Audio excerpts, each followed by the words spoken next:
o dirigente municipal de educação e a valorização dos profissionais de educação com formação e carreira, assunto já levantado aqui muitas vezes. Quem vem conversar sobre isso é Carlos Eduardo Sanches, e o coordenador dessa conversa é Neide Aparecida da Silva. Ela é DME de Goiânia e presidenta da Undime, região Centro-Oeste.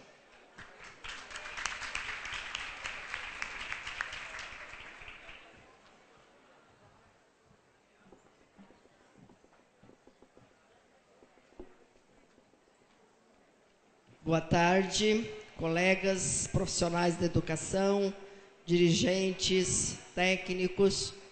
Depois de uma história dessa, né, e depois da gente se descontrair um pouco, nós recomeçamos os nossos trabalhos. Gostaria de apresentar, eu acho meio redundante, mas vamos apresentar, o professor Carlos Eduardo Sanches, graduado em Comunicação Social, mestrando em Gestão e Políticas Educacionais na Universidade Nacional 3 de Fevereiro, em Buenos Aires, Argentina. Foi dirigente municipal de educação de Castro, de janeiro de 2005 a fevereiro de 2010.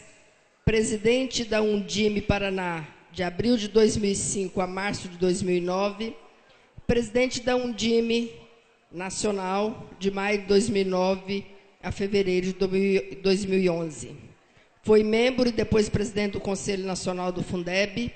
É conselheiro titular do Conselho Estadual de Educação do Paraná, onde tem assento na Câmara de Educação Infantil e Ensino Fundamental.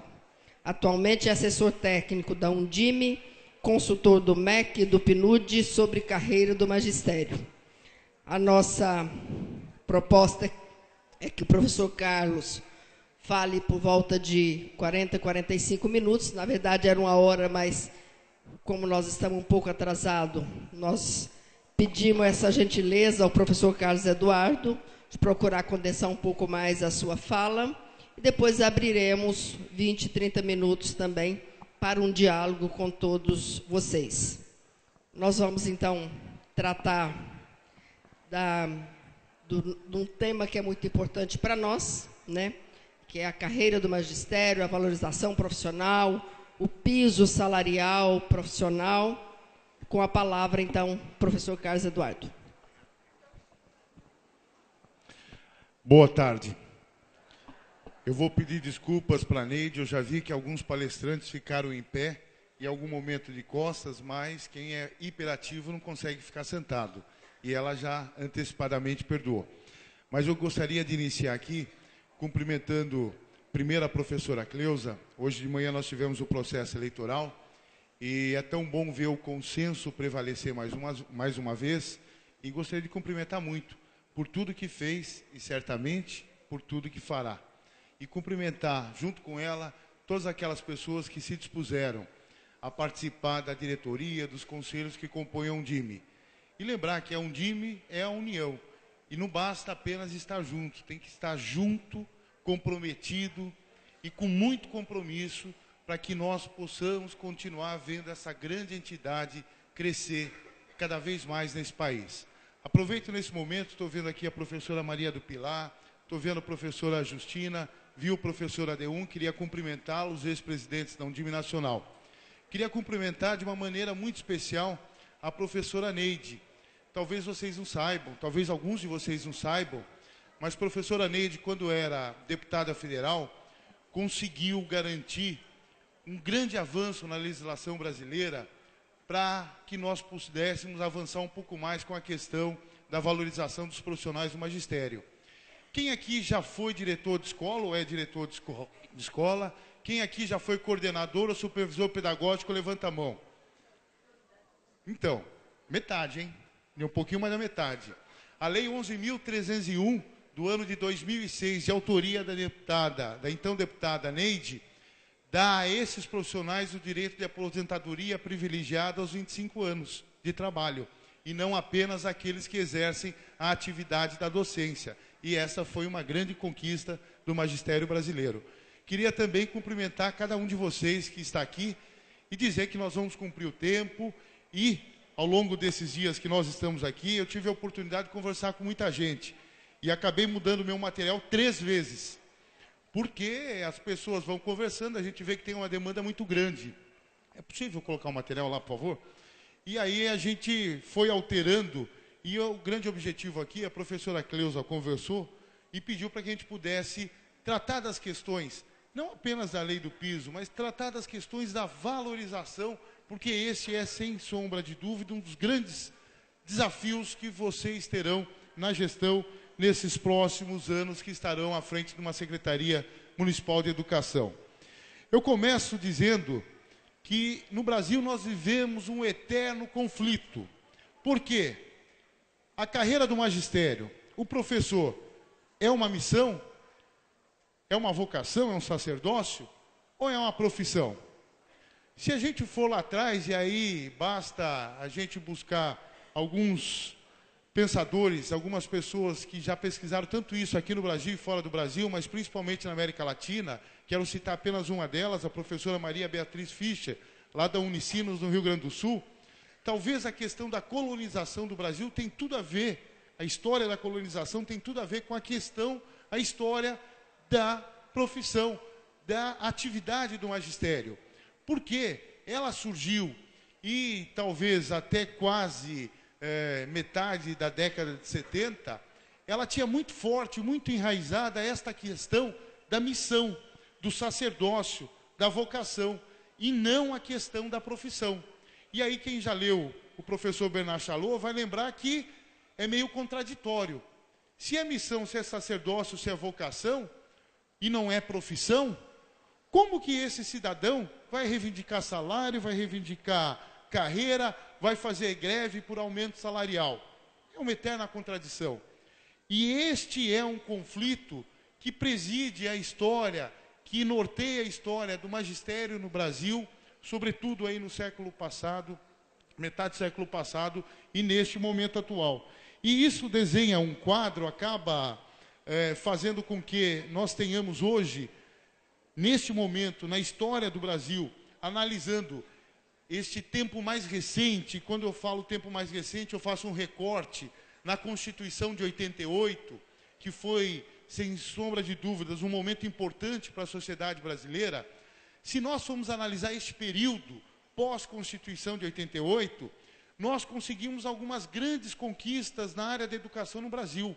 Uma delas foi assegurar que pudéssemos levar quase que todas as crianças com idade apropriada para dentro da escola no ensino fundamental.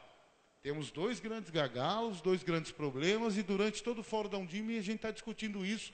Daniel pontuou, mas sobretudo no primeiro dia isso ficou muito claro, que é a educação infantil e é também o ensino médio. Mas, quando nós ampliamos as matrículas, nós precisamos ampliar significativamente o número de professores. E cresceu muito o número de professores no Brasil da Constituição de 88 para cá. Só tem um pequeno probleminha. Da Constituição de 88 para cá, o volume de recursos à disposição da área da educação dentro de cada município cresceu num ritmo quase que 3 vezes menor do que o aumento do número de professores.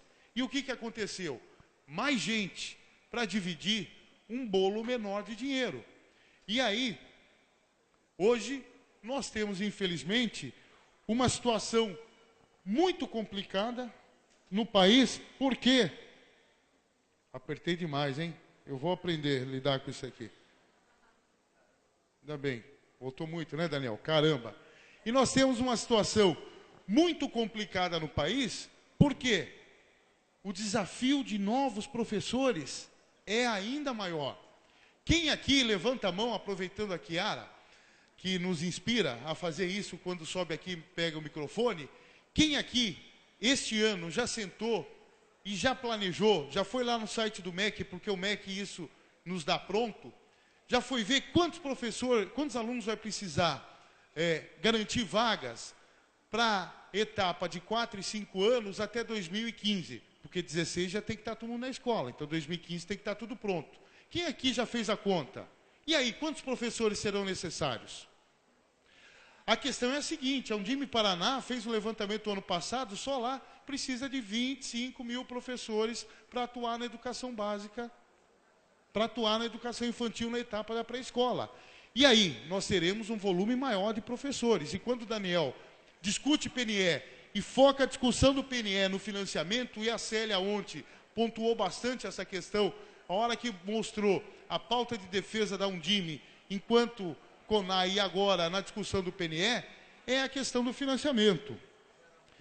E nós temos que lembrar que nesse recorte de 88 para cá, a carreira do magistério conquistou muita coisa. Não foi pouca coisa. Nenhuma outra carreira no Brasil conseguiu conquistar o que a carreira do magistério conquistou. Nenhuma área. Nem a saúde, nem a área do direito, nem a área da engenharia, nenhuma outra conseguiu conquistar o que a carreira do magistério conseguiu conquistar. Por exemplo, está lá no artigo 206 da Constituição Federal, que para garantir a valorização dos profissionais do magistério, são necessários alguns princípios. E o quinto princípio é esse: tem que ter para os profissionais do magistério, para os trabalhadores da educação, planos de carreira, com ingresso exclusivamente por concurso. Depois da Constituição, nós tivemos o advento da LDB.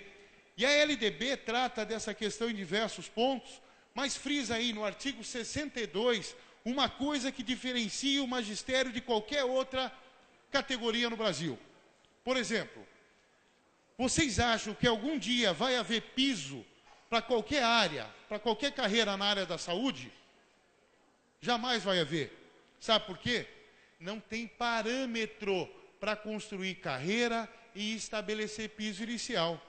Só tem parâmetro para a carreira do magistério.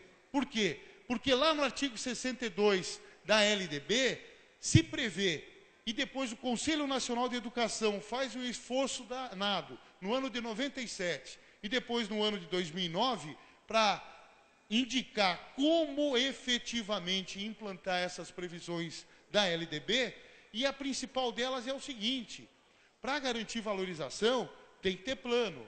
E para ter plano, o princípio de um plano deve ser estabelecido a partir do nível de formação. Imagina na área da saúde, vamos fazer um plano de carreira para a saúde. Aí nós temos muita gente com nível superior. Nós temos a fisioterapeuta, nós temos o dentista, nós temos o médico, nós temos a enfermeira. Você acha que vai garantir um piso, um salário por nível de formação? O médico vai se sujeitar a isso? Jamais. Então, o que a carreira do magistério conseguiu nos últimos anos no Brasil não é pouca coisa. E recentemente, agora há pouco mais de um mês, a Lei 12.796 alterou a LDB e trouxe algumas coisas que muita gente tem criticado e não tem podido compreender o que isso quer dizer. Quando a LDB, no artigo 62, prevê que, para atuar na educação básica no Brasil, é preciso ter formação em nível superior, mas para atuar nas séries iniciais e na educação infantil ainda é admitida a formação em nível médio. Muita gente não entendeu isso, e aí a gente tem que considerar o seguinte: a LDB é de 96 e ela deu 10 anos. E não foi possível, apesar do esforço que muitos que antecederam, ou até vocês fizeram no passado. E isso não foi possível. E quando a lei do piso foi dialogada, depois, quando a Conferência Nacional de Educação foi realizada, percebeu-se que o Brasil ainda tinha um contingente muito significativo ainda de professores com formação em nível médio. A Lúcia Jurema, da Fundação Santilana, acabou de me dar um anuário que foi distribuído para vocês, e a gente estava vendo junto ali, tem 11 mil professores no Brasil que têm ensino fundamental ainda. E aí a professora do Mato Grosso, que agora há pouco fez uma consideração muito interessante para a professora Macaé, apresentou uma realidade que muitas vezes está muito distante de quem está nos grandes centros urbanos. E lá no artigo 62 da LDB, algumas coisas são muito importantes, eu destaco apenas algumas delas, mas para garantir formação no Brasil, tem que efetivamente garantir o regime de colaboração. E regime de colaboração no Brasil não pode ser mais regime de imposição. Tem que ser regime de colaboração. Nós somos um país estruturado através de um pacto federativo em que a relação entre os entes federados é horizontal e não é vertical. Isso é importante deixar registrado. Aí há também uma previsão no artigo 62 da LDB, que é muito importante, que, efetivamente, para garantir a valorização dos professores, nós temos que garantir uma formação preferencialmente presencial.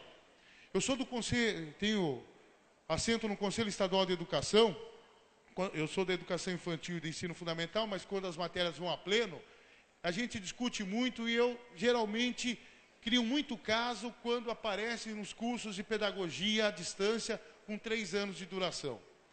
Se presencial é 4, como é que a distância dá certo durante 3 anos? E aí isso aí é uma coisa que efetivamente incomoda. E ainda, uma alteração trazida no texto da LDB recentemente, e está lá no artigo 62, é que, a partir de agora, poderá o Ministério da Educação, poderá e não deverá, adotar para ingresso na carreira do magistério em nível superior uma nota mínima. E isso é uma opinião pessoal, pelo amor de Deus, quando eu emiti a opinião, não é a opinião da Undime, é a opinião do Carlos Eduardo Sanches, com o CPF dele, com o RG dele, tá? Não é a opinião da Undime. Mas eu acho complicado. Por quê? Primeiro, se nós não tivermos um incentivo à formação em nível médio, nós podemos comprometer a trajetória de formação dos professores. A formação em nível médio é importante, foi defendida na CONAI, a campanha Undime apoiaram isso na CONAI, porque é importante como trajetória, a formação em nível médio. E mais, se hoje nós temos uma dificuldade danada para achar professor, o Alberto, ex-secretário de São José dos Campos, está aqui, ele estava ontem, não sei se está. Mas o Alberto abriu concurso lá em São José dos Campos, um salário maravilhoso para contratar professor de matemática, e cadê? Não apareceu ninguém. E está faltando professor no Brasil. Mas, efetivamente, é uma conquista. As conquistas na área da legislação para valorização dos trabalhadores de educação avançaram muito também quando a Lei 11.494 regulamentou a emenda constitucional 53, que trata do Fundeb. E ali, no artigo 40, é muito claro, não precisa fotografar não, o material está no site da Undime, é muito claro que para efetivamente garantirmos plano de carreira e remuneração aos profissionais de educação, nós temos que garantir remuneração condigna, integração entre o trabalho individual e a proposta pedagógica da escola, a melhoria da qualidade do ensino e da aprendizagem, e tem uma coisa que é essencial, contemplar capacitação, entendam vocês, formação profissional, com vistas na melhoria da qualidade do ensino. E aí, para efetivamente consagrar uma grande conquista na história recente da educação brasileira, nós temos a Lei 11.738, que com quatro princípios provocou uma profunda alteração na história da educação. E ainda agora eu estava respondendo pergunta e respondi muita pergunta aí esses dias, durante o almoço, a janta, o café. Eu queria a atenção de vocês, porque isso ainda talvez não esteja claro para algumas pessoas. O piso, gente, o piso tem que ser garantido em cada estado, em cada município, no vencimento e não no conjunto da remuneração. O piso é no salário base, é no vencimento e não no conjunto da remuneração. Me perguntaram ontem, repito de novo. O meu município tem uma jornada de 24 horas, o piso acho que dá 924 para 24 horas. Meu município paga R$ 718 como salário base. E aí, ele dá gratificações para a formação, o que está errado e daqui a pouco a gente vai falar, dá gratificações por tempo de serviço, dá gratificação para isso, gratificação para aquilo. Meu município cumpre a lei do piso, né? Não. Não cumpre a lei do piso. Tem que pagar R$ 924 no vencimento, no salário base. A segunda questão, a lei do piso, ela trata apenas do início da carreira e não da estrutura da carreira. Ela estabelece o valor do vencimento para quem está começando, portanto, em nível médio. Começando é no estágio probatório. Agora, o restante da carreira não pode ser tratado em lei federal. Não há como. É matéria para ser disciplinada dentro de cada estado e dentro de cada município, na legislação chamada plano de carreira. Não tem como uma lei federal dizer professor com nível superior vai ganhar X% a mais do que professor com nível médio. Professor com 23 anos de serviço vai ganhar X% a mais do que professor com 15 anos de serviço. Não pode, seria completamente inconstitucional a lei do piso se ela tratasse disso. E, aliás, o Supremo Tribunal Federal entende que a lei do piso não é um mecanismo de proteção do trabalhador chamado professor. A lei do piso não é um salário mínimo de professor. Segundo o Supremo Tribunal Federal, quando julgou a ação direta de inconstitucionalidade 4167, a lei do piso é um mecanismo de incentivo à melhoria da qualidade da educação básica no Brasil. Não é salário mínimo e não é instrumento mínimo de proteção.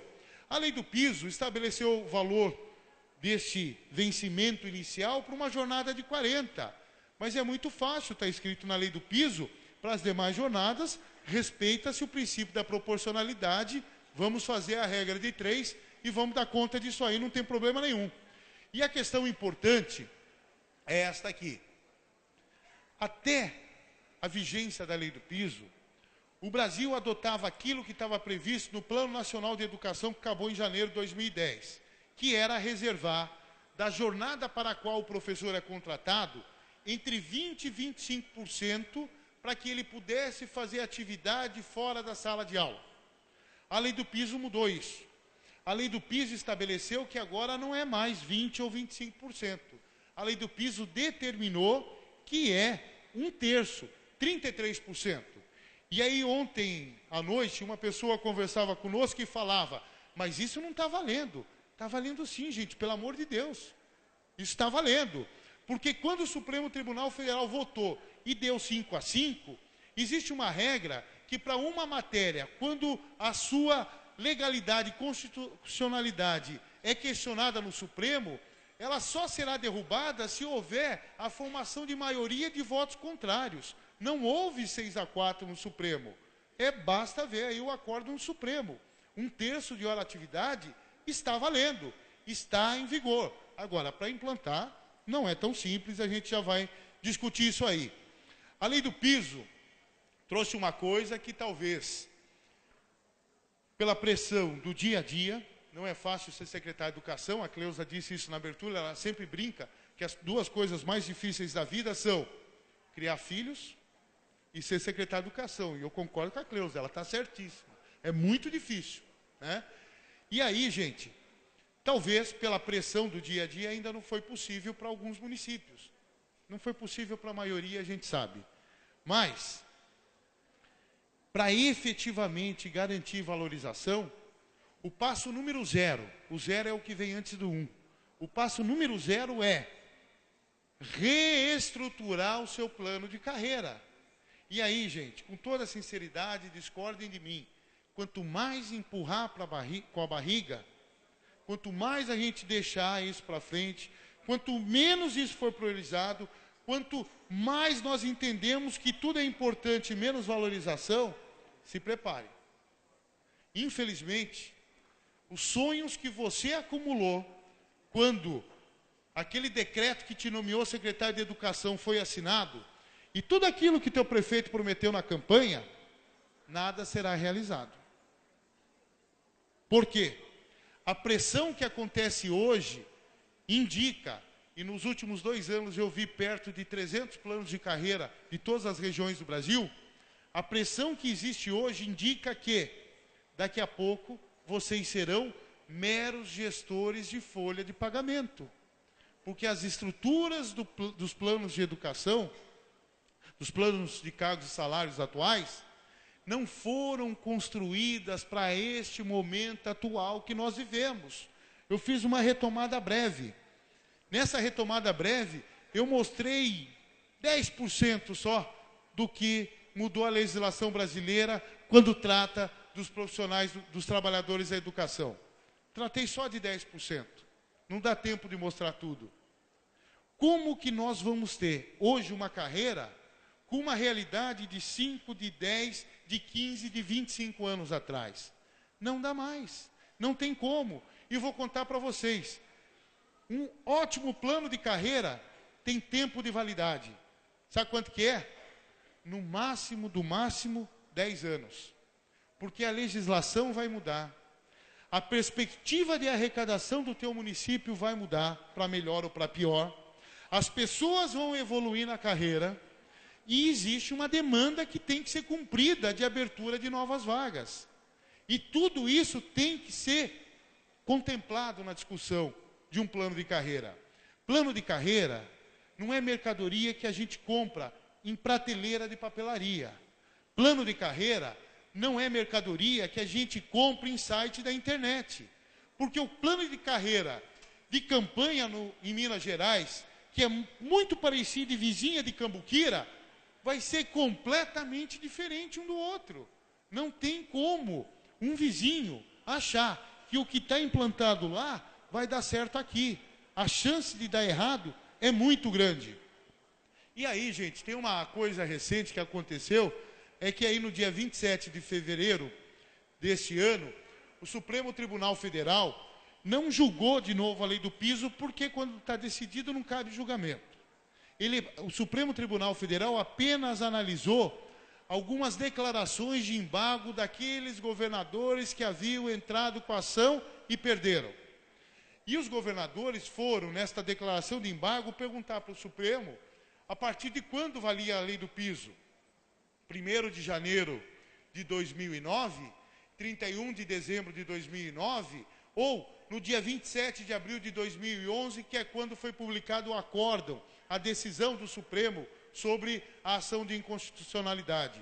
E o Supremo disse que a vigência da lei é a partir do dia 27 de abril de 2009. Diante desse contexto aí, gente, eu quero ir para o Brasil real. Eu queria ir para o Brasil de vocês, que semana passada ficou sabendo que o valor aluno ano do Fundeb foi diminuído, a expectativa de arrecadação esse ano não está boa como estava previsto, o ano passado a arrecadação já não foi legal, nós temos que acender a luz amarela, temos que começar a pensar, temos que começar a ficar um pouco preocupado.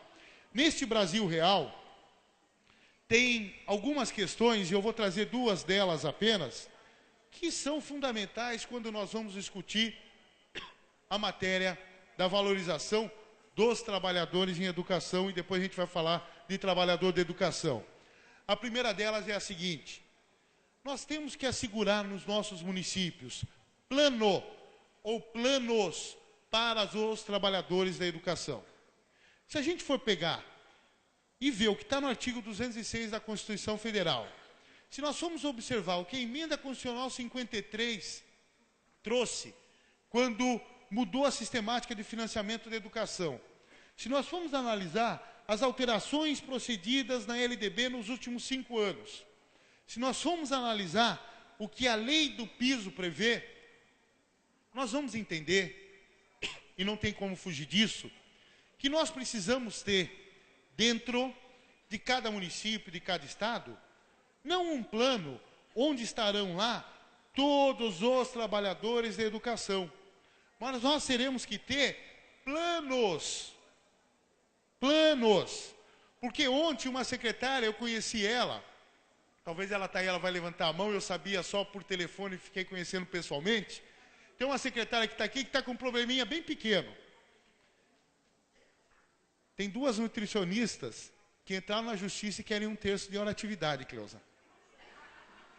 Por que isso acontece? Por que isso ainda acontece no Brasil? Porque nós estamos tratando categorias diferentes da mesma forma. E isso está errado. Não tem como. Nós temos que ter um plano para os profissionais do magistério, e nós já vamos falar deles. E nós temos que ter um plano para os servidores da educação. Porque não dá, por favor, tenha você 1000 alunos ou tenha você 1 milhão de alunos na sua rede. Não dá para deixar a escola sem estrutura e sem segurança. Tem que ter a secretária da escola, o motorista do transporte escolar, se a frota é própria, a pessoa que trabalha com alimentação escolar, a pessoa que cuida da limpeza. todas essas pessoas também têm que ter carreira, eles são fundamentais e imprescindíveis. A Vívia não gosta da palavra imprescindível, mas eles são imprescindíveis para a educação. Porque o que acontece, principalmente quando o município é pequeno, está todo mundo, tá os professores aqui no plano e o restante tudo no quadro geral. Aí o posto de saúde começa a funcionar à noite e todo mundo quer sair da educação para trabalhar à noite porque vai ter gratificação de adicional noturno. E a escola fica como? Nós precisamos ter planos. E uma coisa extremamente importante é a seguinte. Eu brinco com todo mundo e não fiquem chateados comigo. A gente vai discutir carreira ou vai discutir salário? Ah, se a gente vai discutir carreira, eu já vou mostrar. Tem uma coisinha que é a primeira de todas, chamada gratificação, que tem que ser a primeira. Eu já vou trazer algumas. O artigo 67 da LDB, quando trata da valorização, e lá no artigo 67, no parágrafo único, está o que a lei da professora Neide fez, a 11.301, que alterou ao final desses incisos, está prevendo que para valorizar a professor nós temos que respeitar algumas regrinhas. São 6. E aí, gente, não tem como construir carreira achando que o que dá certo ali vai dar certo aqui. Este plano de carreira que está aqui na prateleira dessa papelaria, eu ponho o nome do meu município e isso vai resolver o meu problema. Não tem como. E nós temos que respeitar a legislação. Mas quem são os trabalhadores da educação? Segundo a Constituição Federal, os trabalhadores da educação estão divididos. Por que eu falo segundo a Constituição Federal? Porque a partir da emenda constitucional 53 ficou muito claro que nós temos 2 categorias no Brasil. Está muito claro. Por quê? Porque nós temos os profissionais do magistério. Quem são? Aqueles que exercem as atividades de docência e de suporte à docência. Direção, supervisão, coordenação, inspeção. E nós temos os servidores de educação, aqueles responsáveis pela administração, pela documentação, aqueles responsáveis pela nutrição, pela conservação e asseio dos prédios, né? Os motoristas, todos esses. E isso, evidentemente, nos traz a necessidade de termos carreiras distintas. Mas tem que ter carreira. Não dá, principalmente para deixar os servidores de educação desamparados, porque as escolas vão pagar um preço alto, altíssimo. Nós precisamos ter 2 planos. E aí, gente, tem uma questão que aconteceu no passado, está acontecendo hoje, e eu espero que não aconteça no futuro de verdade. Mas, você também, a Neide falou que nem ela, mas, hoje, infelizmente, quando a gente discute carreira, e eu não sei se o pessoal da SASE está aqui, o pessoal da SASE, oi Flávia, tudo bem? Eu não vou atrasar o teu tempo não. Tá? A SASE, e aqui eu quero fazer um reconhecimento público ao secretário Binho Marques, resolveu pôr a mão na ferida. Eu, particularmente, depois de ter andado um pouquinho por aí, eu duvidava que o Ministério da Educação fizesse isso. Mas o secretário e o ministro resolveram pôr o dedo na ferida e a SASE está fazendo um esforço gigante. Não para fazer aquilo que foi feito em 2001, através do Fundo de Escola, que para mim foi uma tragédia. Na minha opinião, Carlos Eduardo Santos, CPF 792-371-429-00, não é da Cleusa. Mas, em 2001, através do Fundo de Escola, o Ministério da Educação editou um livrinho, fez um plano de carreira, todos os municípios pegaram, alguns tiveram cuidado de pôr o nome do município e outros, o projeto chegou na Câmara sem pôr o nome do município. E fizeram o mesmo plano em tudo quanto é lugar. O que aconteceu? Essa tragédia que está, a opinião é minha, essa tragédia que está na carreira em Brasil inteiro. E a SASE, neste momento, resolveu discutir referenciais para a carreira. E não, está aqui município, um plano de carreira pronto. Não tem como. Porque o que vai dar certo em Uruará, lá no Pará, não vai estar certo em Altamira. Não tem como, é impossível. É impossível, não tem como.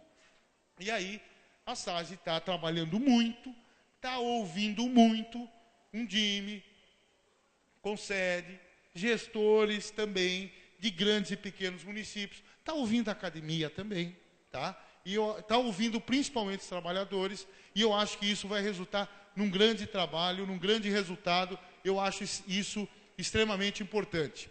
E, aliás, eu quero lembrar também que a campanha divulgou na Semana de Ação Mundial um material, um panfleto, e quem de vocês quiser mais esse material sobre valorização, a Iracema está contando para nós que é só passar ali no estande da campanha, pegar mais material e levar para a sua cidade sem nenhum problema. Mas o grande problema hoje no Brasil é isso. Nós estamos permanentemente discutindo quanto será o salário. E está errado, gente. Quanto será é a última coisa na discussão no plano de carreira. A outra questão, o que é estatuto? O que é carreira? Por favor, estatuto rege a vida. Carreira rege a Sandra, que vai ser professora, e a Célia, que hipoteticamente vai ser a secretária da escola. Diferente. Estatuto vai dizer como vai entrar, como que vai ser aquele negócio chamado estágio probatório, que na prática é para ver quem pode, quem não pode ser efetivado, mas todo mundo acaba sendo efetivado. Vai dizer como que serão essas questões de licença, barari, barará. Por quê? Porque vida funcional é do servidor público. E servidor público é professor, é servente da escola, é médico, é advogado, é operador de máquina, é todo mundo. Agora, carreira não. Carreira é quando eu e a Cleusa vamos fazer concurso no mesmo dia, com o mesmo nível de formação, e vamos ter aqui uma lei, um mecanismo que vai dizer como que a gente vai seguir a nossa vida, enquanto estiver lá, dentro dessa rede. E todo mundo já me ouviu falar isso, vou repetir aqui, se o plano é bom, a Cleusa e eu não podemos chegar no mesmo lugar. Se chegarmos, é coincidência. Porque o plano tem que entender que a Cleusa pode estudar mais e eu posso estudar menos.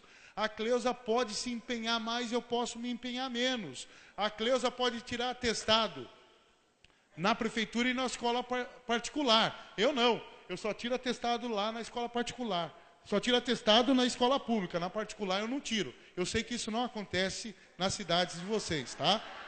E aí, de verdade, eu fico completamente preocupado quando eu vejo um capítulo dentro de um plano de carreira tratando dos temporários. Carreira é para quem? Ah, legal. Como que dentro de um plano de carreira nós vamos discutir contratação, demissão, como que vai ser o trabalho dos temporários? Temporários tem que ser tratado em lei específica, que vai dizer quando contrata, quando demite. Porque temporário é para eventualidade. O artigo 40 da Constituição Federal, nossa, deu um branco na hora que eu falei 40, é 40, da Constituição Federal, do acidente ainda, 40 da Constituição Federal, é claro, a regra no poder público é concurso. Temporário são as exceções, eventualidades. Então, não é regra. E aí, gente, com toda a sinceridade do mundo, o que aconteceu no Brasil, principalmente de 88 para cá, é que faltou um debate mais qualificado e a culpa é dos gestores, dos professores e dos sindicatos. A culpa é de todo mundo, porque, via de regra, discutiu-se principalmente salário e discutiu-se pouco, podem discordar de mim, por favor, discutiu-se pouco carreira. Também, gente, faltou atender, respeitar aquilo que está consagrado na legislação. E os planos de carreira, via de regra, confrontam muito a legislação federal. Olha só, que resultado nós vamos esperar? O que nós vamos esperar num processo, num ciclo vicioso, onde nós temos excesso de gratificações, onde nós temos a tabela discutida antes da estrutura da carreira, desculpe o ditado popular, a carroça na frente do boi, quando nós temos um mecanismo de avaliação de desempenho extremamente frágil. Eu vou falar disso. Eu acho que o ponto crucial dos planos de carreira está aqui, é na avaliação de desempenho. Pegue qualquer plano, avaliação de desempenho, e repete tudo que está na LDB. Tem outros que são melhores. Repete tudo que o Conselho Nacional de Educação previu em 97 e em 2009. Só que na prática, a história é outra. Ainda, ausência de diagnóstico. Gente, vou repetir aqui. Para construir um prédio, a coisa mais importante é o alicerce. Senão a parede vai cair. Como que nós vamos esperar um resultado bom se a gente desconhece a legislação e se a gente não tem diálogo? Ou se nós temos muita submissão? Olha só, tem muita gente que fala, muito secretário de educação que está falando, eu não vou pôr a mão nesse vespeiro, não. Isso aí vai dar desgaste, o sindicato vai brigar. Sabe o que eu vou fazer? Eu vou deixar o sindicato fazer. Sindicato é bom. E, aliás, a maior parte de vocês veio do movimento sindical. O sindicato serve principalmente para não deixar o gestor dormir, ficar acomodado. Só que, do lado de cá do balcão, a história é diferente. Tem um negócio chamado orçamento, tem um negócio chamado demanda, tem muita coisa. E isso tem que estar considerado. Porque plano de carreira nada mais é do que vender uma expectativa de vida para as pessoas, que poderá ser um sonho ou um pesadelo. Depende de como vai ser o processo. Que resultado nós vamos esperar quando existe um ciclo como esse? E aí, gente, esse ciclo acaba gerando uma dificuldade, na prática é isso, né, de que acontece, muito grande para os municípios, cumprir os atuais planos de carreira. Porque o que todo mundo fala aqui, nos corredores do almoço, no café da manhã com a gente é, não dá mais, não consigo cumprir o plano de carreira, não consigo cumprir a lei do piso. E, o que é infelizmente mais grave, não consegue garantir uma boa expectativa de carreira. Sabe por quê? Se a carreira não é boa, se a base salarial não é grande, a aposentadoria vai ser, ó. Este é o problema do Brasil. E aí, gente, tem um perigo danado que está acontecendo. Tem gente que está fazendo um processo de reestruturação dos planos de carreira, e eu estava conversando isso com a Cleusa ontem, é realmente preocupante, naquele ritmo que eu falei no início aqui, achando que plano de prateleira, de papelaria vai dar certo no teu município. Numa discussão aligerada, sem ouvir o sindicato, sem respeitar o orçamento, sem calcular a demanda de novas vagas, sem fazer um diagnóstico eficiente. E aí o que é pior é a opinião pessoal minha, critiquem eu, não é a opinião da Undime. Muita gente neste momento achando que valorização, que a solução dos problemas da educação é a política de bonificação. E aí estão misturando tudo. Estão misturando tudo. E estão achando que o desempenho do aluno vai mostrar se o professor é bom ou não. Se eu mostrar essas duas fotos para vocês, qual escola é melhor? Eu não vou contar de onde é. Mas qual escola é melhor? Qual das duas? Azul é melhor? Vocês têm certeza que azul é melhor? Eu já apertei. Vocês têm certeza que azul é melhor? Gente, o IDEB, quando eu critico o IDEB, eu quero aqui fazer uma consideração pública. Quando eu critico o IDEB, é pelo uso indevido que todos nós fazemos. MEC faz, gestores fazem, a imprensa faz. Eu posso criticar na minha área, vindo daí, né? Se nós tivéssemos no Brasil uma imprensa qualificada, né, Daniel? Como é a imprensa esportiva e da área econômica, se a imprensa que tratasse de educação, e uma crítica aos amigos aí, todos eles fossem tão profundos e conhecessem tanto, nós não tínhamos esse problema de ranqueamento no Brasil. Ranqueamento de escolas, ranqueamento de municípios, né? Estimulando os pais a tirar os filhos dessa escola e pôr naquela, porque aquela tem IDEB mais alto. Está tudo errado. E aí, muita gente pegando o resultado do IDEB ou qualquer outro tipo de avaliação para ver se o professor vai crescer ou vai ficar estagnado na carreira. E o pior, ainda dá ingratificação. Está tudo errado, gente. Quando nós adotamos uma medida errada, pode saber, o efeito vai ser muito indesejável, mas vai ser muito mesmo. O IDEB é uma coisa importante para o Brasil. Fiquei muito feliz quando vi ali no corredor, indo lá para a reunião com a Cleusa, o ministro falar que ele tem um sonho, está discutindo, tal, de construir um referencial que seja muito abrangente. Fiquei felicíssimo de ouvir o ministro falar isso. Porque não é apenas saber se o aluno aprendeu mais ou aprendeu menos. Não é. E aí, para aprender mais ou para aprender menos, só não esqueçam de uma coisa. Eu e a Neide temos um ponto de partida na nossa trajetória de aprendizagem. Ela tem um e eu tenho outro. Ela tem um ponto de chegada, eu tenho outro. Ela tem um caminho, eu tenho outro. Por quê? Porque nós somos diferentes. Nós somos diferentes. E quando a professora Pilar fez todo o esforço do ensino fundamental de 9 anos e pensou a etapa da alfabetização num processo de ciclo, e tem hoje que não entendeu até hoje, é para respeitar eu e a Neide, que somos completamente diferentes. E aí, se começarmos a adotar no Brasil essa política de unificação, adeus, valorização dos profissionais do magistério, eu vou começar a concluir e quero dizer o seguinte. Nós temos que resolver duas coisas extremamente importantes no Brasil. A primeira delas, nós estamos aí já indo quase para o 5º ano de vigência da lei, quase, e não conseguimos até hoje ver nenhum município ou algum estado ser efetivamente contemplado por aquela previsão da lei do piso, que se tiver dificuldade de garantir a efetividade da lei, pode pedir ajuda financeira. A técnica SASE está providenciando. A financeira. A Undime trabalha muito, briga muito por isso. Há muito tempo isso está sendo discutido. Foi antes ainda de eu ser presidente, foi na época da China que isso começou. A Cleusa está trabalhando muito com isso. Mas é uma questão que não é a Cleusa apenas que tem que trabalhar, é todo mundo. E tem que qualificar o debate. E aí, olha só, ontem as pessoas estavam discordando de mim ali fora.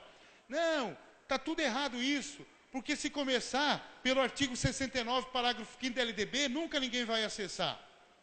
Nós somos, ou não somos, dirigentes municipais de educação. Nós queremos, ou não queremos ser, dirigentes municipais de educação. Nós temos ou não temos capacidade técnica e competência e articulação para convencer o prefeito que se o dinheiro de educação for gerido pela Secretaria de Educação, ele vai ter um resultado político melhor. Gente, está na mão de cada um, não adianta, não adianta.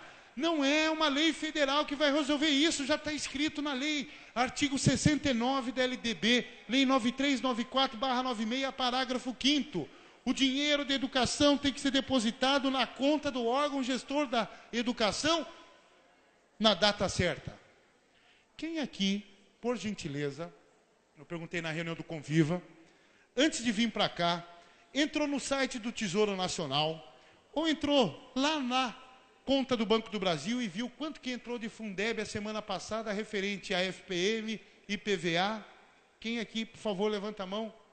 Gente, quando o secretário de Educação fala, esse negócio do dinheiro não é comigo, eu não quero saber disso, eu quero cuidar do pedagógico. Parabéns, outros vão cuidar, mas quem vai responder é você.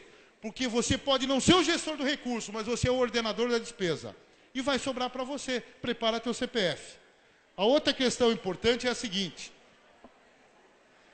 Nós precisamos, e a Cleusa tem feito um esforço danado, desde o ano passado, para que efetivamente a gente tente corrigir apenas um probleminha que existe na Lei 11.738, que é um mecanismo. Quantos CPF tem aqui, hein?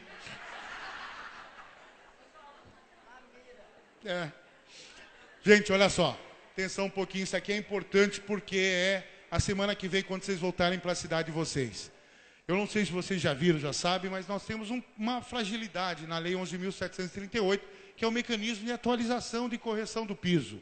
E aí, ano passado, um dia minha campanha puxou uma conversa que veio a CNTE, de boa vontade, que veio com sede e que o MEC participou junto, tá? Que é, obrigado, eu vou ser menos que isso para dar mais tempo de pergunta, que é construir um mecanismo adequado para corrigir lá o artigo 5º, porque o artigo 5º não é bom, não está claro. O próprio governo mandou um outro projeto de lei, que é o 3776/2008 para o Congresso, foi aprovado na Câmara de outro jeito no Senado, voltou para a Câmara, está dormindo em berço esplêndido e ele não é bom.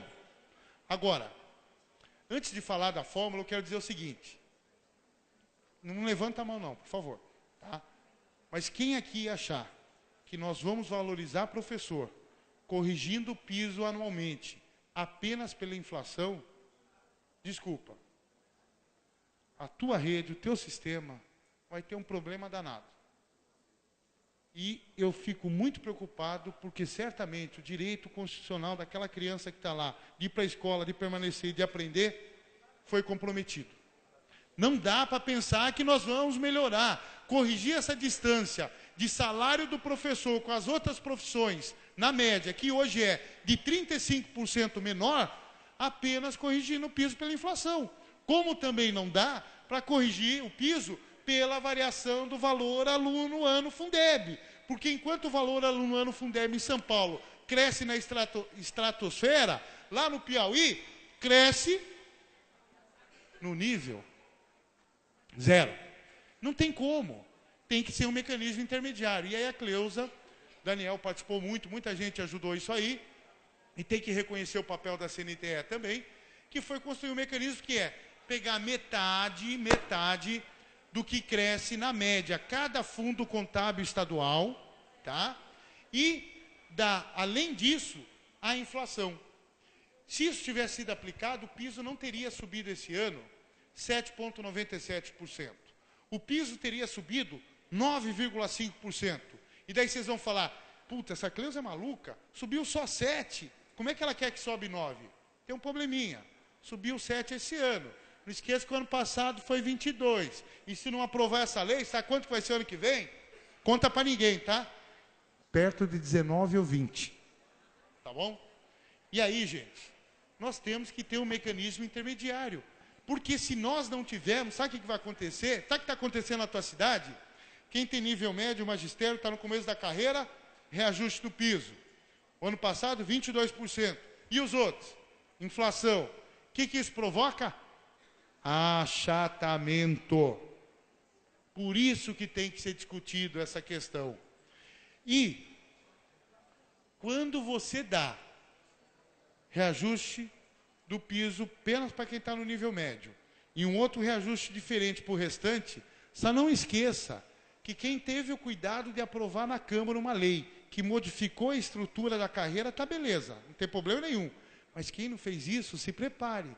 É um ato de improbidade administrativa, porque tem lá uma lei que diz como é a carreira. Só não esqueça disso, porque vai dar problema. Vai concluir. Gente, para construir carreira, segundo a LDB, segundo tudo aquilo que o Conselho Nacional de Educação acumulou ao longo dos anos, as pessoas podem evoluir, tanto os profissionais do magistério, quanto os servidores de educação, de 3 formas. Eles podem progredir por tempo de serviço. Eles podem, a cada momento que concluírem uma nova etapa na sua trajetória de formação, também receber um estímulo através de uma elevação. E podem também receber uma promoção por merecimento.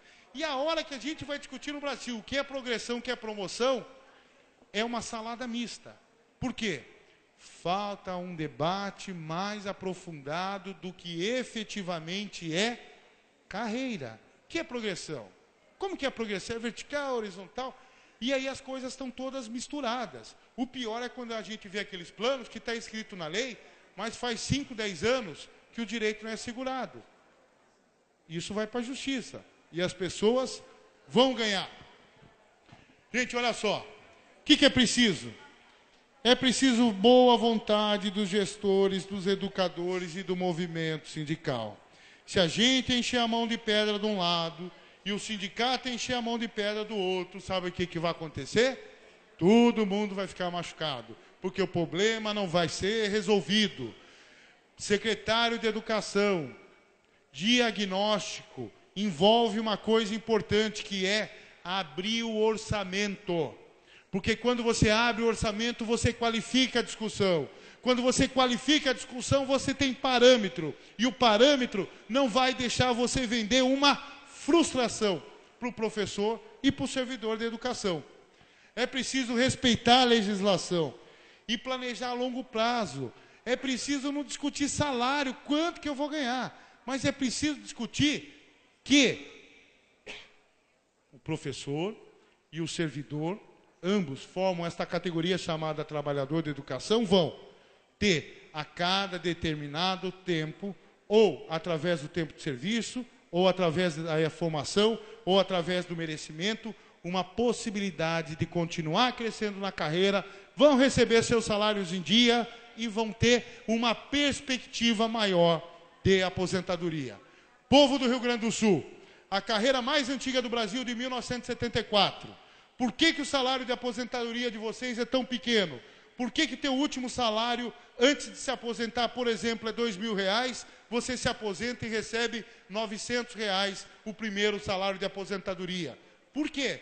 Porque o plano de carreira da rede estadual, que é a mais antiga do Brasil, não foi construído através de um princípio que respeita tudo isso que mudou a legislação. É muito antigo. E aí, a base salarial é pequena, mas a remuneração, as gratificações, os penduricalhos são grandes. Por isso que a aposentadoria é tão pequena e a gente precisa enfrentar esse problema. Eu quero dar tchau para vocês, mas antes eu quero dizer o seguinte. De quem é essa tarefa de iniciar esse processo? Antes de dar tchau, eu quero dizer o seguinte. Por favor, Ramon, prefeito de Nanuque, está aí? Eu queria dar parabéns para o prefeito de Nanuque, que conversei muito com ele, está aqui um prefeito, está ficando todos os dias aqui, participando do evento da Undime. Saiba, prefeito, um evento desse tamanho é possível, porque há quase 27 anos, aqui tem muita organização, aqui tem muita determinação e aqui tem uma coisa que passa por cima de qualquer sigla partidária, que é respeitar o direito de cada criança que está lá dentro. E aí, prefeito, vou fazer a brincadeira aqui porque eu não aguento. E é o meu CPF que responde, não é o da Cleusa, hein? A CNM um dia vai poder ser assim. Vai poder. É muito fácil. É só ter um presidente que seja prefeito. Porque tem um cidadão que faz 14 anos que não é prefeito, não tem como. Gente, para dar tchau. A quem cabe esse processo de efetivamente garantir a valorização? É meu CPF. Valorização dos trabalhadores em educação. É você. Se você não puxar essa discussão, se você não tiver, com toda sinceridade, maturidade, se você não tiver profundo comprometimento com a causa, desculpa, mas valorização vai ser letra morta no texto da lei. Obrigado pela audiência e pela paciência.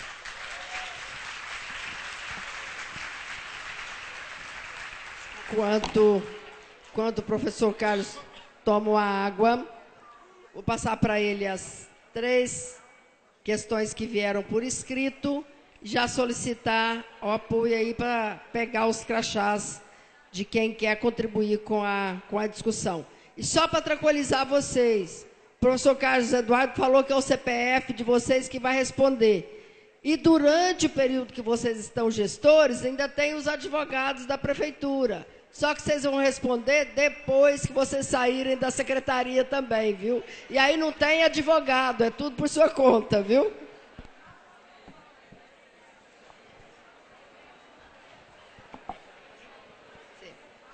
Vamos intercalar aqui uma questão que veio por escrito e uma fala do plenário, pode ser? 3 minutos, por favor, senão o professor Carlos não vai ter tempo de responder. Ô, gente.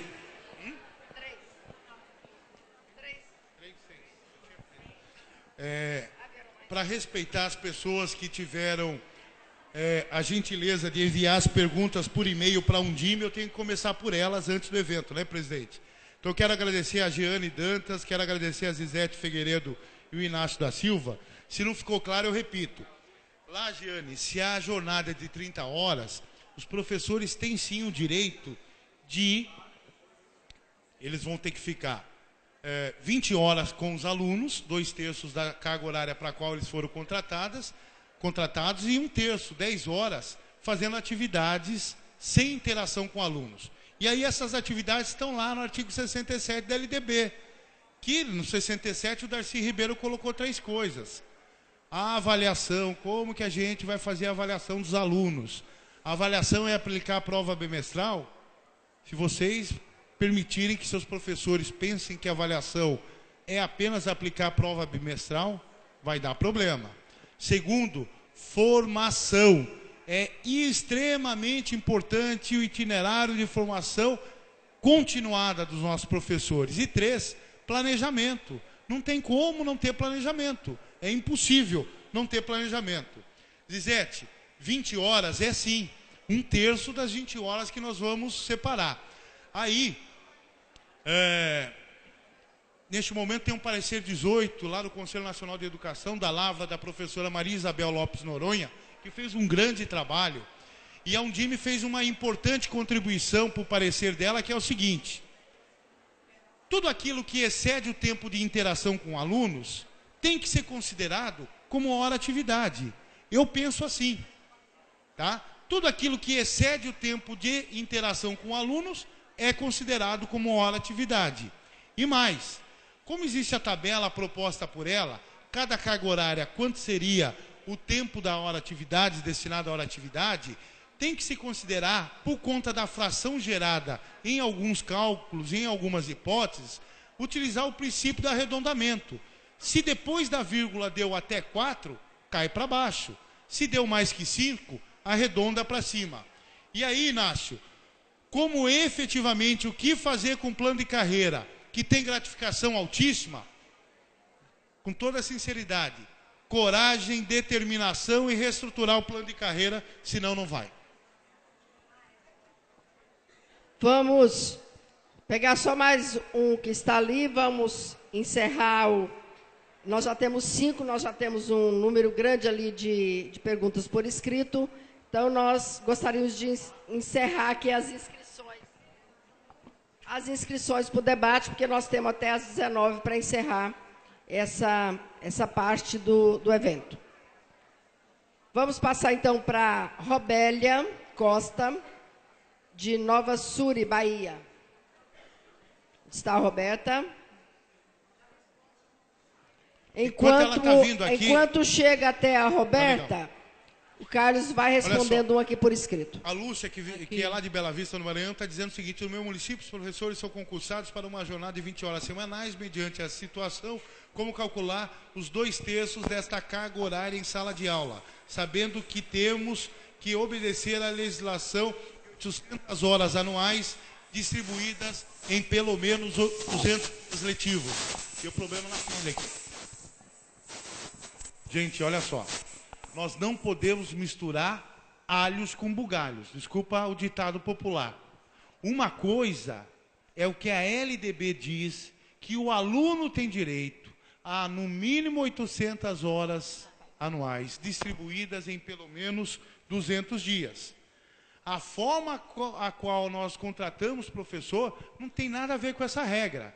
O problema é que nesse modelo cartesiano que a educação brasileira está estruturada, a gente quer unir uma coisa com outra, mas água e óleo não se misturam. Uma coisa é o tempo direito do aluno e outra coisa é a jornada de contratação. Vai ter que deixar o professor fora da sala de aula e no lugar vai ter que contratar outro. Não tem como. Aqui. Professora Robélia. Alô? Alô? Em relação à questão uma dúvida, né? Para não misturar os alhos com bugalhos, como você diz aí. O professor, a carga horária do professor, a lei do PISA, ele coloca a jornada máxima de 40 horas, né? De 40 horas. Nós temos a profissionalidade de 20, 30 horas. Como vocês vão tratar essa questão de acumulação de cargo, né? Porque às vezes você tem município que está tratando carga horária de 30 horas, aí encontra outro município de 20. Se tem alguma relação em relação a isso, ou se vai respeitar esse teto dentro das redes. O que o artigo 37 da Constituição Federal fala? É muito claro, 40 horas. O problema é que o jeitinho brasileiro, a famosa lei do Gerson, fez com que, ao longo do tempo, os professores, por ganharem cada vez menos, tivessem a possibilidade de não cumprir hora atividade dentro da escola e pudessem, no turno contrário, fazer concurso em outra rede ou trabalhar na escola privada. Só não podemos esquecer que tem uma regra estabelecida na Constituição de acúmulo de cargo. E aí, o limite máximo para tempo de contratação é de 40 horas, que poderá, em um dos vínculos que tem, ou no único vínculo, se é de 40, ser ampliado em mais até 20 horas. Mais que isso não tem como. E aí eu sei que o pessoal de Minas e Espírito Santo, alguns de São Paulo, ficam desesperados quando ouvem isso. Claro que ficam. Eu brinco que Minas é uma república à parte dentro do Brasil, né? Principalmente quando se discute plano de carreira. Mas É algo que está previsto na Constituição e não fui eu que inventei. Até hoje não deu nada. Tomara que continue não dando. Eu torço, né? E tomara que ninguém conte isso. Lá no Paraná já deu problema isso. Lá no Paraná já deu problema. 20 anos atrás, quando começou a dar problema, rede estadual e município sentaram e resolveram, quando foram iniciar o processo de municipalização, fazer o seguinte: no estado, jornada de 20, nas prefeituras, jornada de 20 horas. Estado cuida das séries finais do ensino médio, prefeituras cuidam da educação infantil e das séries iniciais do ensino fundamental. Organizou as redes e dá mais problema, porque isso foi resolvido antes. Pode ser que dê problema. Se vai dar, eu não sei. Mas não pode. Vou ler os dois nomes para que o apoio localize, para ficar mais fácil. A próxima é a Fátima Rezende, dirigente municipal de Barra do Garças, no Mato Grosso. Logo após, a Eliane Santos, de Apuarema, Bahia. Enquanto elas pegam o microfone, tem muita pergunta. Como se dá enquadramento do professor? Eu não sei, só a hora que eu ler o teu plano de carreira que eu vou poder contar como dá. Porque a matéria é para ser tratada no plano de carreira. O enquadramento tem que seguir alguns princípios. E um deles não pode ser desconsiderado em hipótese alguma, que é o tempo de serviço. E aí as pessoas fazem reformulação do plano de carreira, na hora de enquadrar, não entra, não tem casa salarial. Ah, então nós vamos enquadrar você de um jeito e eu de outro. A hora que for na justiça vai dar problema geral. Fátima já está com o microfone. Sim. Por favor. Bem, boa tarde a todos e todas. Carlos Eduardo, eu tenho duas questões na sua fala que me preocuparam um bocado. Primeiro, gostaria de saber, que você, né, foi anunciado aqui como consultor da Undime e do MEC, que quantas carreiras, né, diferentes nós temos no país? 5.566. Será? Nos municípios. Pois é. Porque nós temos algumas diretrizes que eu acho que nós não podemos abrir mão delas, né? Principalmente depois na década de 90, da Constituição Federal, né, das constituições estaduais, das leis orgânicas, e também aí algumas questões que me preocupou na sua fala foi exatamente isso, que depois no final até você falou diferente, né? Qual é a preocupação? Por exemplo, o estado de Mato Grosso, se eu não estou enganado, o Pernambuco também, tem uma carreira única. Você falou em 2 planos, né? E essa carreira única tem várias questões, né, dentro das nossas constituições e também, né, federal ou estadual, dentro dessa carreira única, o MEC tem investido na questão do pró-funcionário. Então, nós temos umas carreiras assim definidas, né? Aí me colocou, fiquei preocupada, porque você é o nosso consultor, já como uma verdade, né? Então, gostaria que você explanasse sobre isso. A outra questão que eu coloco também, que eu acho que realmente uma carreira antes da Constituição Federal, ela precisa realmente ser revista. Mas, no entanto, da forma como foi colocada, que as carreiras têm que ser revistas constantemente, dá-se a sensação de insegurança. Porque cada gestor que entra se acha na obrigação de ir mudando as coisas. Aí, quando é para melhor, ótimo. Quando não é, há uma insegurança muito grande. Nós não podemos esquecer que nós estamos gestores hoje, mas somos profissionais da educação. E nós temos o compromisso de zelar pela carreira, de zelar pela educação.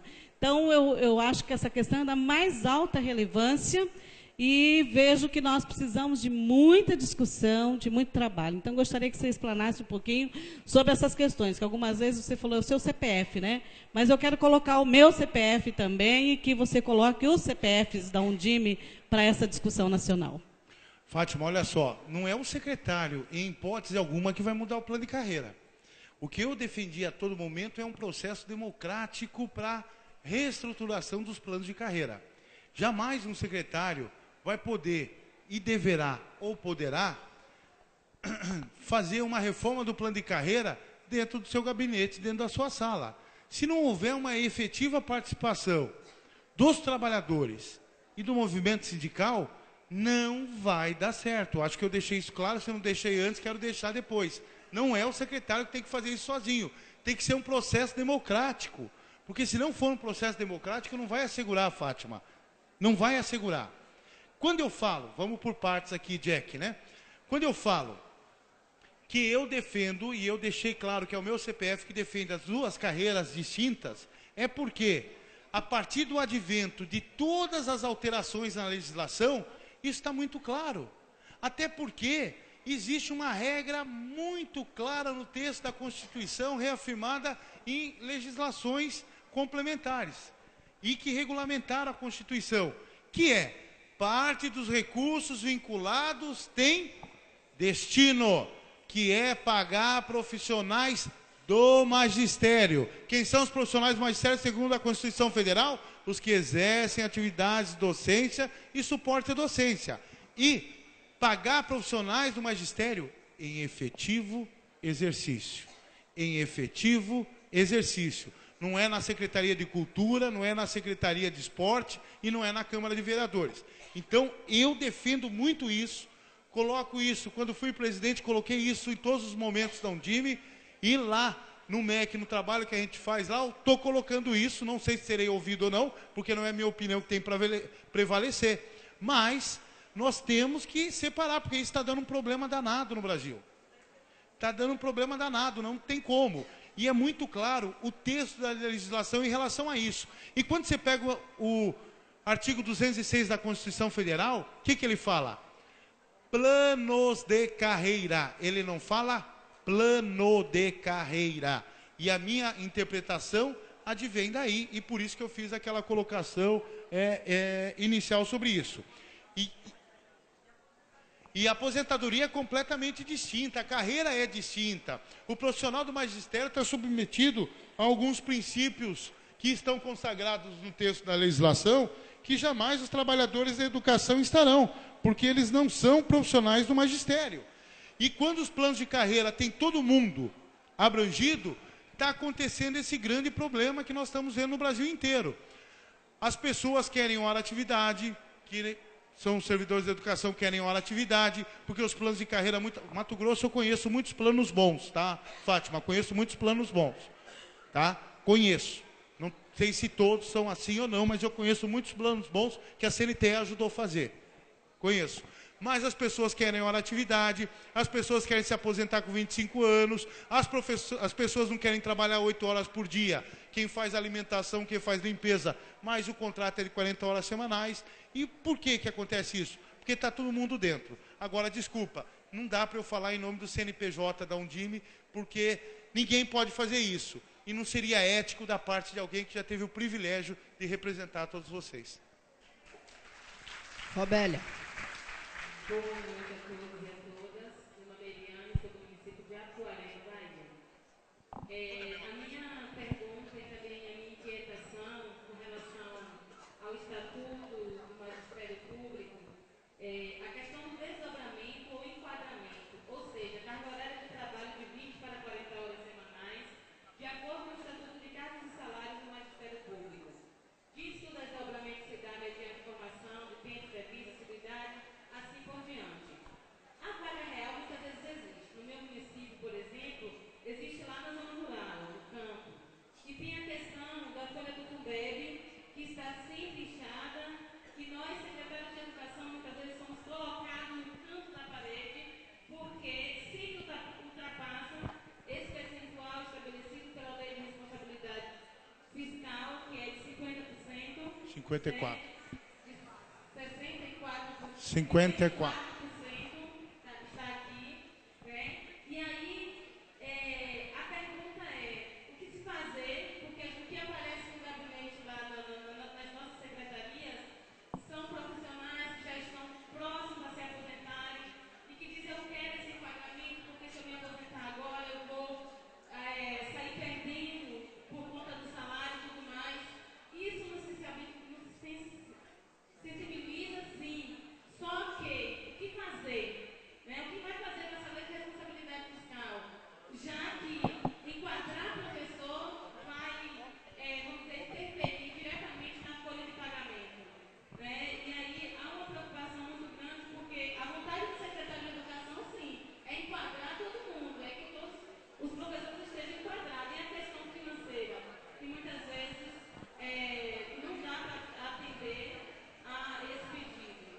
Robélia, olha só.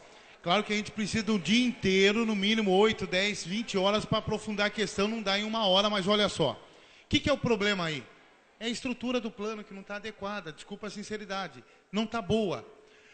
Quando as pessoas falam, não tem como fazer a reforma da carreira porque já está gastando 80% do Fundeb e tal. Gente, a CNTE, através do Milton Canuto, fez uma experiência no estado de Alagoas, num conjunto de 32, 33, 34 municípios, não lembro agora. E aí não tem ninguém gastando mais que 70% do Fundeb, não tem ninguém gastando mais que 70% do Fundeb, pagando PIS e dando terço de hora atividade. E com carreira, nos princípios da LDB, no que o Conselho Nacional de Educação disse. Mas por quê?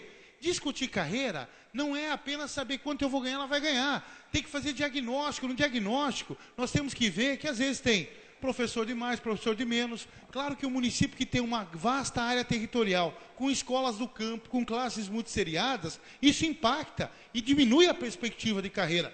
Evidente que sim, evidente que sim.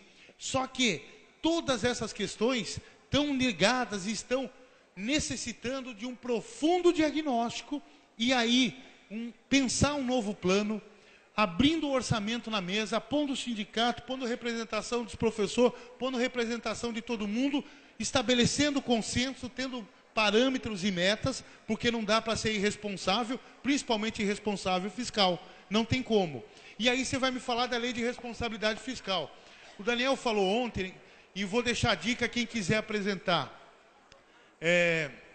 Na CONAI, esteja à vontade na etapa municipal, mas o pessoal da Undime do Espírito Santo me convidou e eu estive lá no evento e a senadora, que eu esqueci o nome, Ana Rita, estava lá, ela ouviu a palestra e a gente conversou 1 hora depois e ela disse que também quer apresentar uma lei. É o seguinte, eu vi você falar ontem, Justina, só que eu andei um pouquinho em Brasília, conheci um pouquinho o Congresso, conheci um pouquinho das coisas em Brasília e eu estou convencido de que nunca a lei de responsabilidade fiscal vai ser alterada. Sabe por quê?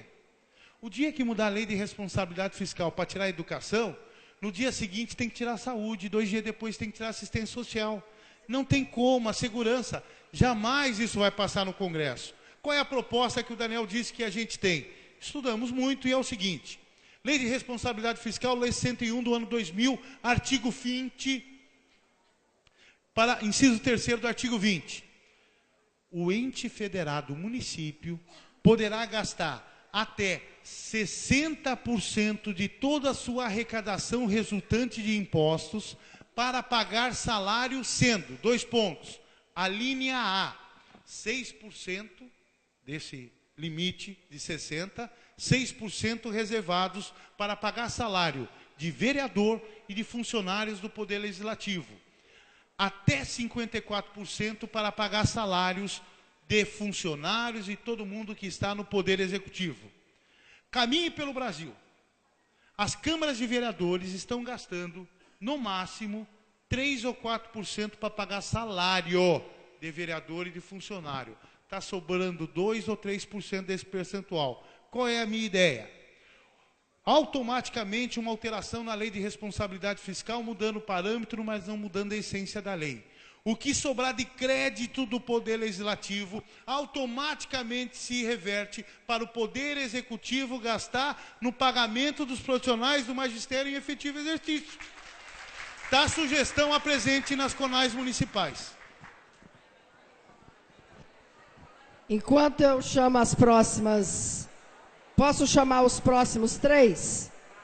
Professora Antônia Araújo, nossa colega da direção da Undime de Coivaras, Piauí. Levantar a mão. Isso.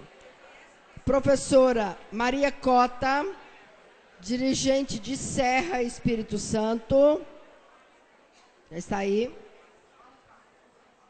E o professor Pedro Silva, dirigente de Beneditinos, Piauí. Está aqui. Está aqui. Enquanto eles pegam o microfone na mão, a Kiara me inspirou. Me permite? Quantos aqui? Vamos ver quem tem coragem. Quantos aqui têm funcionários ou professores cedidos para outras secretarias? Ou vocês serão dirigentes municipais de educação, ou vocês não serão, na essência, dirigentes municipais de educação.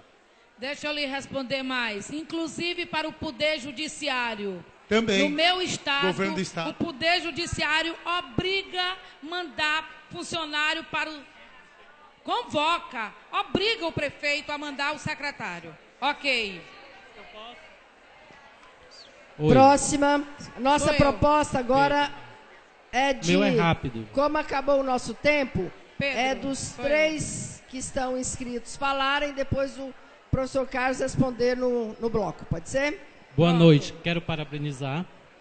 E apenas fiquei triste ao nosso estado Piauí ser mencionado no final. Colegas Tendo em profissionais da consideração- educação, ninguém está ouvindo a fala do dirigente. Certo. Quero parabenizá-lo pela sua palestra. E fiquei um pouco triste lá no finalzinho, onde colocou o estado do Piauí como comparativo, né? 0. Em relação à questão do piso, né? Pois o Piauí, ele apresentou o PIB melhor do que o Maranhão, melhor do que o Mato Grosso, e ficou com 4,2% em relação ao PIB nacional. Então, se fosse comparar lá no final, um apostezinho, né?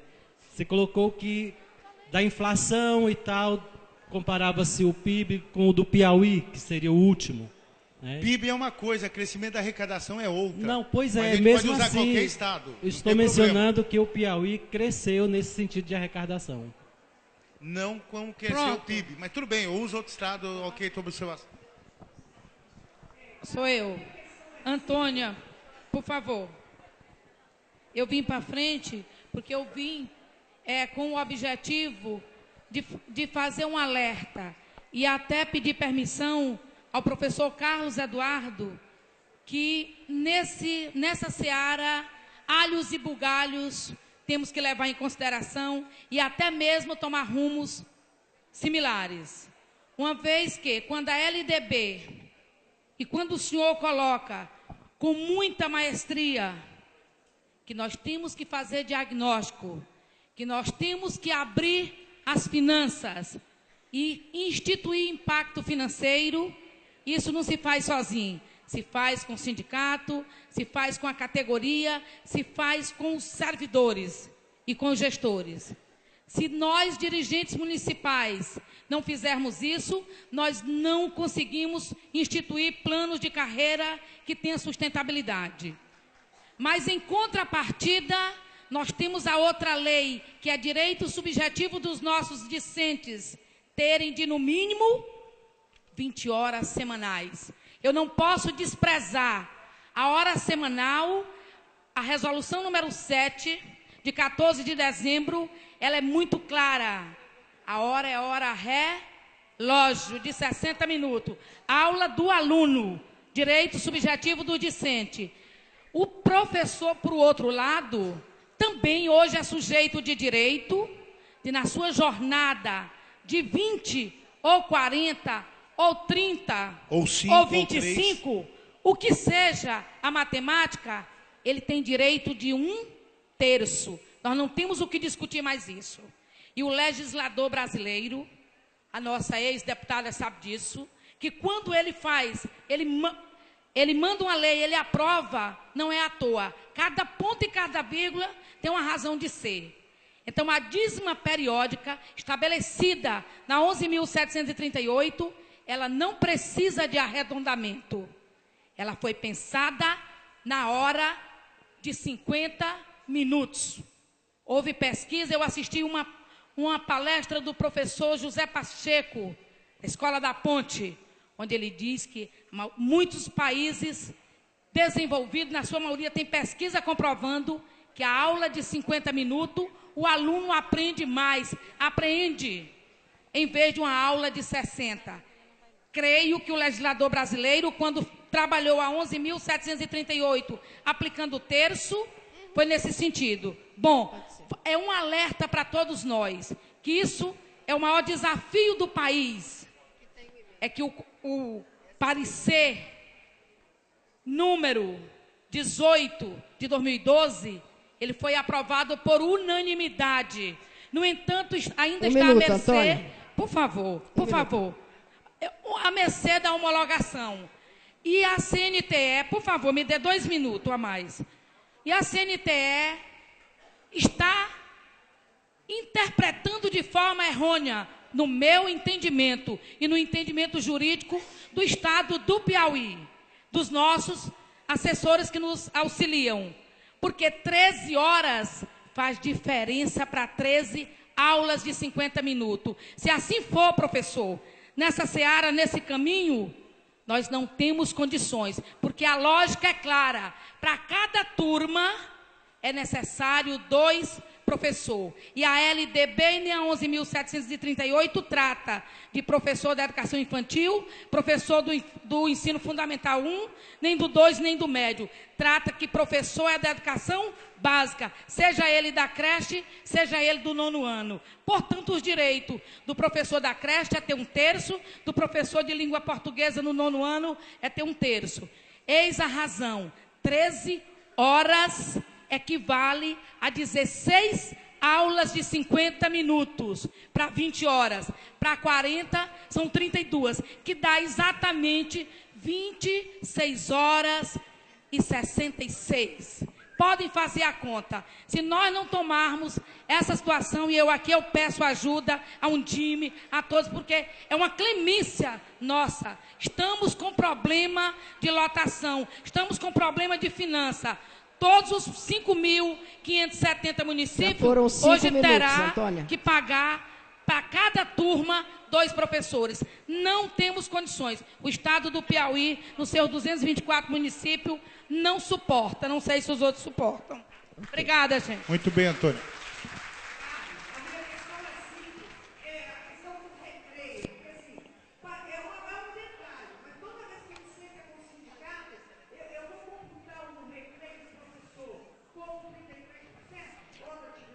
Ele está dentro da sala de aula fazendo atividade de docência? Não. Não, eu entendi. Não, é muito bem colocado por você. Agora, a Justiça no Estado de São Paulo já se manifestou. Já disse que não é possível computar esse tempo do recreio. E a Justiça no Estado de São Paulo, em segunda instância, isso vai subir, evidente, já disse mais. Que uma coisa é o tempo, e aí que eu e a Antônia sempre conversamos sobre isso e aprofundamos o debate. Agradeço a colocação. Uma coisa é a jornada para a qual ele é contratado, e outra coisa é o tempo de direito do aluno das 800 horas semanais. Agora, a LDB é clara. É a autonomia da rede do sistema de ensino e da escola estipular se os tempos serão de 50 minutos, de 1 hora, parari, parará.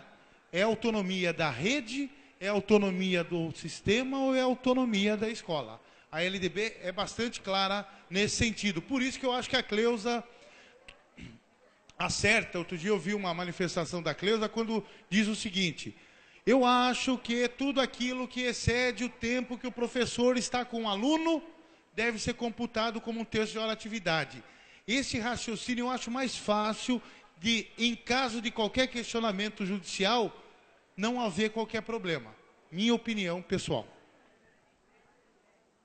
Nós temos aqui mais algumas perguntas, e esta aqui da professora Célia, especialmente, vem com o e-mail. O professor Carlos está se comprometendo a responder posteriormente ou falar com as pessoas aqui fora, porque já estão nos dizendo que estamos atrasados para a próxima palestra. Então, nós queríamos pedir desculpas a vocês.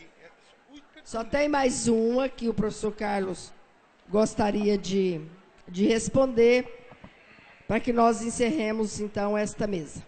Ela é abrangente e aparece em todos os estados do Brasil, sem distinguir, sem pontuar qual é, mas como garantiu o piso dos professores, se o Fundeb não é suficiente para pagar os profissionais e a União não completa. O estado tal não está na margem de pobres, mas os municípios ficam aquém, e aí o que fazer para garantir a lei do piso? O meu município recebe 360 mil em média e a folha dos docentes dá 550.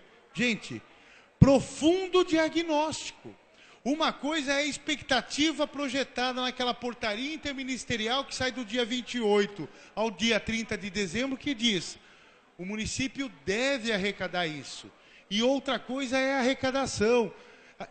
Está errado, a gente tinha que ter a complementação, tinha que manter, eu também defendo que tem que manter, mas é preciso conhecer a legislação. Nem tem como o Ministério da Educação ou o governo federal ir lá e complementar para voltar o valor no ano naquilo que estava previsto. É preciso conhecer a legislação.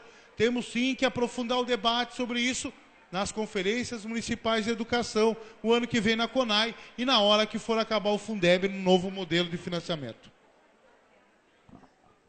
Bom, nós queremos agradecer muito ao professor Carlos Eduardo Sanches, agradecer a vocês pela presença, pelo interesse, dizer que esse tema é um tema que nos aflige a todos, nós vimos, né, a efervescência do tema, há ainda muitas dúvidas, em alguns locais nós vimos que toda essa legislação acabou, inclusive, indo para o STF para dar a posição. Então, isso por si só já mostra que é muito polêmico essa discussão.